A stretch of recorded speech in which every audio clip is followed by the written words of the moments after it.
Donc rebonjour, je vous retrouve donc pour une deuxième vidéo. Là par contre ce sera de l'inédit pour tout le monde, quel que soit l'avancement des groupes. Donc cette vidéo-là elle va porter sur le nouveau monde, tel que les Européens l'appellent.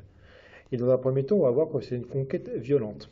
Alors, en fait ce qui a trompé un peu les Européens, c'est que dans un premier temps donc ils débarquent dans les îles, hein, et où ils se rendent compte assez peu de civilisation brillante par rapport à ce qu'ils escomptaient. Et finalement, assez vite, ils se forgent une image des Amérindiens qui est assez fausse, à savoir des gens relativement dociles, facilement gouvernables, assez peu cultivés et développés.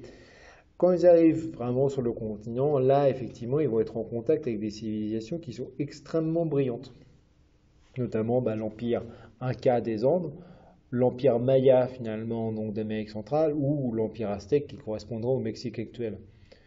Et ils vont vite voir, par exemple, qu'il y a des grandes civilisations. Ces civilisations-là, on les appelle précolombiennes, précolombiennes parce qu'elles datent d'avant Christophe Colomb. C'est des civilisations qui sont assez brillantes, hein, et ils maîtrisent parfaitement l'agriculture, notamment l'agriculture en terrasse, par exemple, sur les eaux dans les Andes. Ils maîtrisent l'architecture. On a des gigantesques pyramides précolombiennes. Vous savez, c'est des grandes pyramides à degrés. Je pense que vous les connaissez, vous en avez déjà vu. Ils maîtrisent les arts, l'astronomie. Ici, on a beaucoup parlé des capacités des Mayas, finalement, à calculer les événements astronomiques de manière extrêmement précise.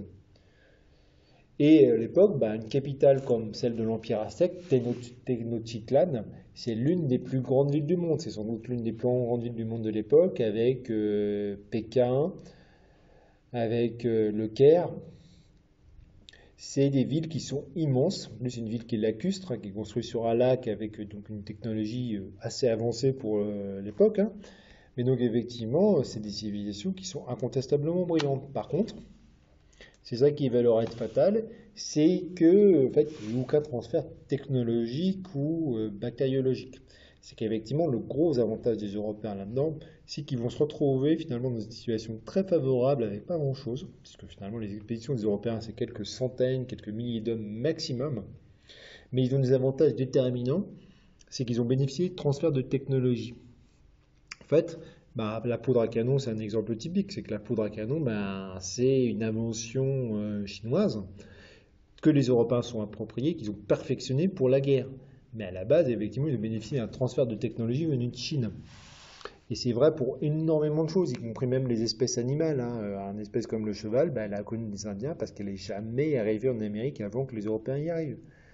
Et c'est pareil pour pas le technique, y compris des choses qui me paraissent très surprenantes, genre les Indiens n'utilisaient pas la roue, les- comme les Égyptiens d'ailleurs finalement, qui aussi l'avaient appris à la dure en étant conquis par d'autres peuples. C'est qu'effectivement donc toutes ces technologies qui viennent souvent du Moyen-Orient, d'Asie ou même un petit peu d'Europe, finalement les Espagnols en bénéficient de toutes, alors que par contre donc, les Amérindiens n'en bénéficient d'aucune, hein. Même la métallurgie, les Indiens savent fondre l'or, mais ils ne savent pas fondre les métaux plus solides et plus résistants, hein, donc ceux qui sont utilisés pour la guerre. Donc ceux qu'on va appeler donc les conquistadors, donc ceux qui font la conquête, ils sont peu nombreux, mais ils ont plusieurs avantages donc déterminants. Ils maîtrisent la métallurgie, ils ont des armes, des armures, la poudre à canon et le cheval. Alors effectivement, ils vont me dire parfois qu'ils vont être confondus avec des dieux. En fait, c'est pas complètement vrai. C'est que les Indiens les voient bien comme des personnages étranges. Il y a des prophéties, notamment chez les Aztèques, qui disent que le dieu Quetzalcoatl devrait revenir à la fin des temps, donc en passant par l'ouest, et pour les Espagnols, on utilise ça pour faire passer Cortés, leur chef, pour Quetzalcoatl. Bon, dans la réalité, tu as beaucoup d'historiens qui pensent que c'est un arrangement que les Européens ont fait avec la vérité pour les faire passer plus intelligents et plus doués et justifier la conquête plus facilement, hein. Dans les faits, il est fort probable que les Indiens se soient vite rendus compte que les Espagnols et les Portugais étaient des êtres humains ordinaires et que c'est juste effectivement qu'ils venaient d'ailleurs.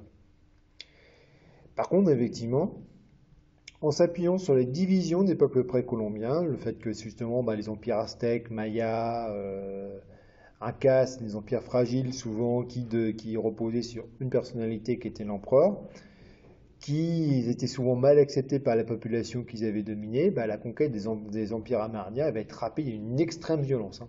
En 1521, Cortés va anéantir l'empire aztèque. En 1534, Pizarro, donc un autre conquistador, fait de même avec l'empire inca. Cette conquête elle va être d'une violence extrême, hein.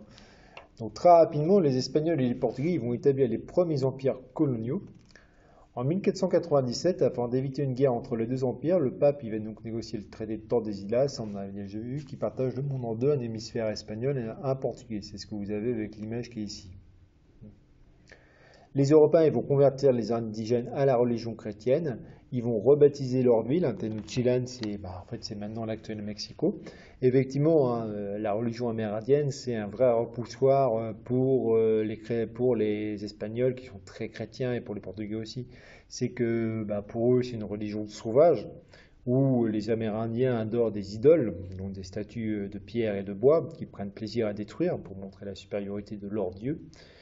Et de l'autre côté, il y a aussi le fait que c'est des civilisations qui pratiquent notamment le sacrifice humain, ce qui choque énormément les Espagnols, voire même le cannibalisme rituel. D'ailleurs, ça aurait des conséquences assez importantes sur la façon de faire la guerre, hein, parce que le problème des Incas et des Aztèques, c'est qu'ils pratiquent une forme de guerre qui est un peu spéciale, c'est que leur but, c'est de capturer les meilleurs combattants ennemis pour les offrir au dieu soleil, donc en sacrifice, ce qui fait que c'est une guerre qui est finalement qui vise plus à la capture donc des meilleurs combattants qu'à leur extermination. Alors que les Espagnols font pas de détails. Ils sont face à des sauvages pour lesquels ils n'ont aucun respect, ce qui fait qu'ils massacrent tout le monde sans hésiter une seule seconde. Enfin, les Amérindiens qui vont survivre à cette première conquête et surtout aux maladies que les Espagnols ont ramenées avec eux, ils vont être extrêmement maltraités ou réduits en esclavage pour travailler dans les champs de canne à sucre et surtout dans les mines d'argent et d'or que les Européens s'approprient. Donc ça, effectivement, donc on le verra de manière un peu plus complète, cet aspect-là, donc avec les travaux de groupe qui seront prévus à la rentrée. D'autre part, je vais vous mettre aussi en lien une autre vidéo donc d'un youtubeur historique, justement sur la conquête de l'Empire aztèque, et je pense que je vous mettrai quelques questions en lien, parce qu'effectivement, ça vous donnera un aperçu un peu plus ludique de la façon dont ça puisse se produire. Je vous remercie de m'avoir écouté, je vous dis à bientôt. Au revoir.